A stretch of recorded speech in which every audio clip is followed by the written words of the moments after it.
Hello students, मेरा नाम है राजन कुमार एंड आप देख रहे हैं राजन एकेडमी ऑफ एजुकेशन। आज के इस वीडियो में हम बात करने वाले हैं कुछ एमसीक्यूज़ के बारे में जो कि फिजिकल एजुकेशन क्लास 12th के हैं। तो चलिए शुरू करते हैं। ये एमसीक्यूज़ मैंने इंटरनेट से लिए हैं, ये ठीक है। तो चलिए पहला क्वेश्चन देखते हैं। पहले क्वेश्चन में कह रहे हैं interval training is used for developing what, कि जो इंटरवल ट्रेनिंग है वो क्यों यूज होती है, किस चीज़ के डेवलप करने के लिए यूज होती है। तो ये जो यूज होती है इंटरवल ट्रेनिंग, ये एंड्योरेंस को डेवलप करने के लिए होती है, ठीक है। तो राइट आंसर इज एंड्योरेंस। इसी में एक और क्वेश्चन है, ठीक है, कि रेजिस्टेंस एबिलिटी जो होती है, ठीक है, रेजिस्टेंस एबिलिटी अगेंस्ट फैटिग, यानी कि थकान के अगेंस्ट जो एक रेजिस्टेंस एबिलिटी होती है उसको क्या कहते हैं? उसको भी हम एंड्योरेंस कहते हैं। क्या कहते हैं उसको? एंड्योरेंस। अब बात करते हैं क्वेश्चन नंबर 2 की। क्वेश्चन नंबर 2 में कह रहे हैं कि एक्सेलरेशन ऑफ एन ऑब्जेक्ट, किसी ऑब्जेक्ट का acceleration will increase as the net force increases depending on its, यानी कि किसी भी ऑब्जेक्ट का एक्सेलरेशन बढ़ेगा जैसे जैसे नेट फोर्स में इंक्रीजमेंट आएगा। ये डिपेंड करता है मास पर, ठीक है, ये डिपेंड करता है मास पर, इसके मास पर। नेक्स्ट हमारे पास क्वेश्चन है फिजियोलॉजिकल फैक्टर डिटरमाइनिंग स्पीड, यानी कि जो फिजियोलॉजिकल फैक्टर है जो डिटरमाइन करता है स्पीड को, वो कौन से हैं? तो एक तो है एक्सप्लोसिव स्ट्रेंथ, एक है मसल कंपोजिशन, यानी कि हमारा डी ऑप्शन ठीक है, बोथ ए एंड सी, यानी कि ए और सी, ठीक है। एक हमारे पास और नेक्स्ट क्वेश्चन जो है वो इसी में है, इसके साथ में ही दिया हुआ है, वो है dash bone comes out of socket in hip dislocation, यानी कि कौन सी बोन बाहर आ जाती है सॉकेट से जब हिप डिसलोकेट हो जाती है, यानी कि हिप के डिसलोकेशन में, ठीक है, कौन सी बोन सॉकेट से बाहर आ जाती है? तो वो है फीमर, ठीक है, ये है फीमर। अब बात करते हैं क्वेश्चन नंबर 4 के बारे में। इसमें कह रहे हैं the word meso in mesomorph is related to what. इस पे कह रहे हैं कि जो मीसो वर्ड है, ठीक है, मीसोमॉर्फ में जो मीसो वर्ड है, मीसो शब्द है, वो किससे जुड़ा हुआ है? तो इसमें जो मीसो वर्ड है वो किससे जुड़ा हुआ है? वो मस्कुलर से जुड़ा हुआ है, ठीक है, किससे जुड़ा हुआ है? मस्कुलर से। नेक्स्ट हमारे पास एक क्वेश्चन और है, वो है कि a pattern of disobedience can be observed in children suffering from what, यानी कि एक जो पैटर्न होता है, ठीक है, एक जो पैटर्न है डिसओबीडियंस का, ठीक है, वो ऑब्जर्व किया जा सकता है बच्चों में जो सफ़र करते हैं, किससे सफ़र करते हैं?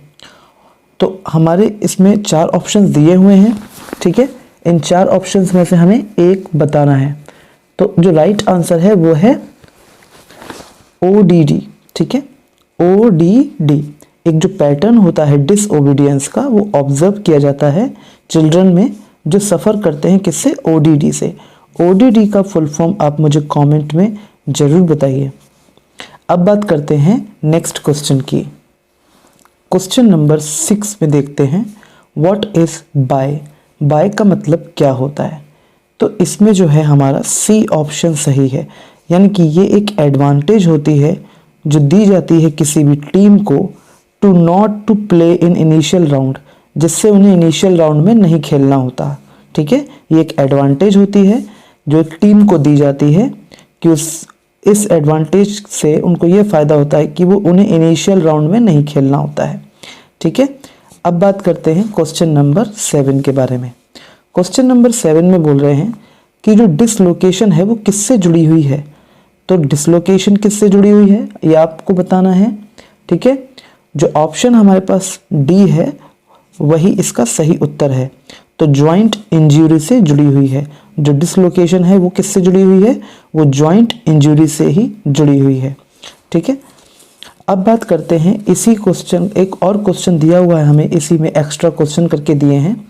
तो ये है fracture where a part of broken bone enters another bone, यानी कि फ्रैक्चर जहाँ पर ब्रोकन बोन यानी कि टूटी हुई हड्डी का एक पार्ट एंटर कर जाता है अनदर बोन में, दूसरी हड्डी में, तो उसको हम कौन सा फ्रैक्चर कहते हैं। ये 4 तरीके के फ्रैक्चर दे रखे हैं हमें, ठीक है।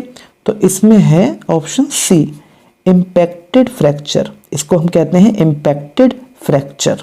Got it. अब बात करते हैं नेक्स्ट क्वेश्चन के बारे में। नेक्स्ट क्वेश्चन में हमें बोल रहे हैं कि ability to achieve maximum speed, यानी कि मैक्सिमम स्पीड अचीव करने की जो एबिलिटी होती है from stationary position, stationary position से, उसको हम क्या कहते हैं। तो उसको जो हम कहते हैं वो है एक्सेलरेशन एबिलिटी, ठीक है, उसको हम कहते हैं एक्सेलरेशन एबिलिटी।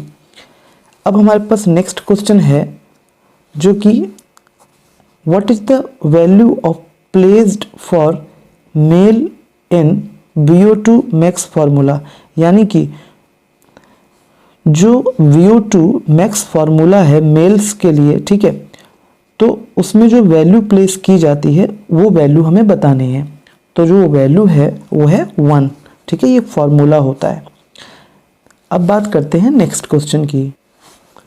अब बात करते हैं 10th question, one of the possible causes for obesity could be, यानी कि ओबेसिटी के लिए, ठीक, ओबेसिटी के लिए कौन से कॉजेज हो सकते हैं।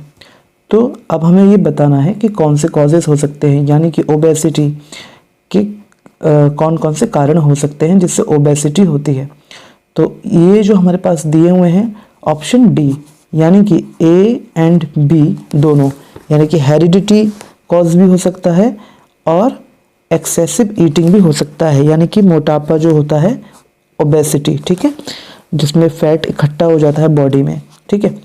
तो इसमें ये हेरिडिटरी भी हो सकता है, हेरिडिटी भी कॉज हो सकता है इसका, और एक्सेसिव ईटिंग भी हो सकता है, ठीक है।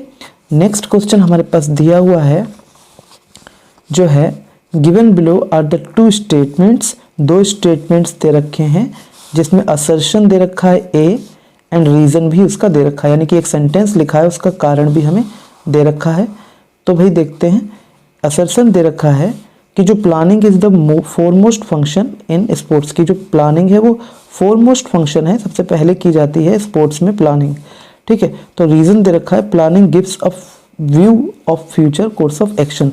तो ये क्यों की जाती है, क्या ये इसलिए की जाती है ताकि फ्यूचर कोर्स ऑफ एक्शन का हमें एक व्यू मिल सके। तो क्या ये रीजन सही है इसके लिए, ये बताना होता है इसमें, ठीक है। तो इसमें हम देख लेते हैं, हमारे पास ए ऑप्शन ठीक है, यानी कि बोथ ए एंड आर, यानी कि असर्शन एंड आर दोनों तो ट्रू हैं, और जो आर है वो उसका करेक्ट एक्सप्लेनेशन है, ए का करेक्ट एक्सप्लेनेशन है। सो ये हमारा उत्तर हो गया। इस प्रश्न में हमें एक लिस्ट दी हुई है जिसमें हमें लिस्ट 1 को लिस्ट 2 से मिलाना है और करेक्ट आंसर बताना है। अब हमें एक इस लिस्ट में दे रखे हैं विटामिन और यहाँ पे डिजीज दे रखी है, ठीक है, और इसमें हमें सही उत्तर बताना है। तो विटामिन ए, अब इसमें ये यहाँ पर ये दे रखा है कि किस विटामिन की कमी से, ठीक है, किस विटामिन की कमी से कौन सा यहाँ पे रोग होता है या डिजीज होती है, ठीक है। चलिए अब हम लोग यहाँ पर इसका उत्तर देखते हैं। इसका जो उत्तर है वो है 4 3 1 2 करके दे रखा है, यानी कि 4 3 और हमारे पास और कौन सा है 4 3 1 2। अभी हम एक बार और देख लेते हैं इसको, vitamin A, vitamin B, vitamin C, vitamin D, और यहाँ पे हमें कुछ बीमारियों के यानी कि डिजीज़ के नाम दे रखे हैं। 4 3 1 2 ये जो हमारा उत्तर है यानी कि ऑप्शन सी जो है वो हमारा करेक्ट है, यानी कि जो फर्स्ट यानी कि विटामिन ए जो है वो हमारा 4th नंबर पे इसको हम यहाँ पे मिलाएंगे, यानी कि विटामिन ए की वजह से नाइट ब्लाइंडनेस होता है, ठीक है। उसके बाद जो सेकंड है वो हम मिलाएंगे 3rd से, यानी कि विटामिन बी की कमी से होता है बेरी बेरी, ठीक है। फिर 3rd जो है वो 1 से, यानी कि विटामिन सी की कमी से होता है पायरिया, ठीक है। फिर हमारे पास फोर्थ यानी कि विटामिन डी की कमी से होता है रिकेट्स। तो ये हमने यहाँ पर मिला लिए हैं। अब हम बात करेंगे नेक्स्ट क्वेश्चन की। अब इस क्वेश्चन में यानी कि 13 क्वेश्चन में बोल रहे हैं कि हमें कुछ आसन दिए हुए हैं, उनके नाम लिखने हैं। तो देखिए ये जो आसन है ये है भुजंगासन। कौन सा आसन है ये भुजंगासन है, ठीक है। ये है भुजंगासन, ठीक है, भुजंगासन। फिर ये देखिए ध्यान से इस आसन को देखिए, इस आसन को देख के हम कह सकते हैं कि ये जो है त्रिकोणासन है, ठीक है। ये देखिए त्रिकोणासन है,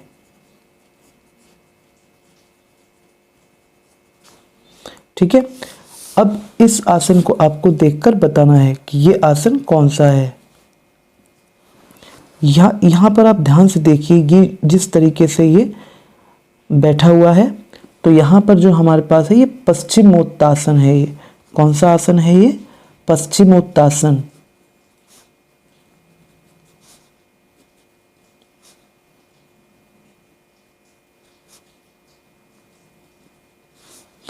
अब हम यहाँ पर बढ़ते हैं आगे।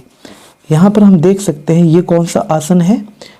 देखिए ध्यान से देखिए, यह है अर्ध मत्स्येंद्र आसन। इसको हम कहते हैं अर्ध मत्स्येंद्र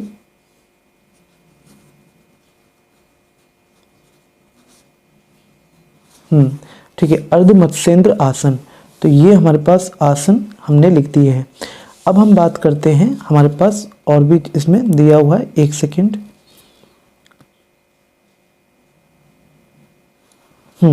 मैंने वीडियो को थोड़ा सा जूम कर दिया है, ठीक है। अब हम बात करते हैं क्वेश्चन नंबर 14 कि आइडेंटिफाई हमें करना है कि जो ह्यूमन मूवमेंट है, ठीक है, और इनके नाम लिखने हैं। तो देखिए ये कौन सा मूवमेंट है हमें यहाँ पे देखना है। तो ये हम इस मूवमेंट को कहते हैं फ्लेक्शन। क्या कहते हैं इसको? फ्लेक्शन। अब यहाँ पर देखिए बी में हमें दे रखा है ये जो है ये है एक्सटेंशन। इसको हम कहते हैं एक्सटेंशन, ठीक है। ये देखिए ये दोनों हाथ नीचे से ऊपर की ओर दोनों हाथ जा रहे हैं, एरो दिख रहा है आपको इस तरीके से, ठीक है। इसको हम कहते हैं अबडक्शन। क्या कहते हैं इसको? अबडक्शन। और एक है इसको हम कहते हैं एडक्शन। क्या कहते हैं इसको? एडक्शन। इसमें क्या होता है, हाथ ऊपर से नीचे की ओर अगर हम यहाँ पर मूवमेंट कर रहे हैं, ठीक है, ऊपर से नीचे की ओर, तो यहाँ पर आप देख सकते हैं इस तरीके से मूवमेंट हो रहा है, इसको हम कहते हैं एडक्शन। तो ये हमारा यहाँ पे कंप्लीट हो जाता है। तो स्टूडेंट्स अगर आपको ये वीडियो पसंद आया तो प्लीज़ लाइक कीजिए, शेयर कीजिए एंड कमेंट कीजिए। इसमें हमने एमसीक्यूज़ की जो भी एक्सरसाइज है उसको सॉल्व किया, ठीक है। नेक्स्ट वीडियो में मैं कोशिश करूंगा कि क्वेश्चन आंसर्स भी ला सकूं, ठीक है। क्वेश्चन आंसर्स भी लाऊंगा आप लोगों के लिए और उनको हम सॉल्व करेंगे। So thank you so much for watching this video completely.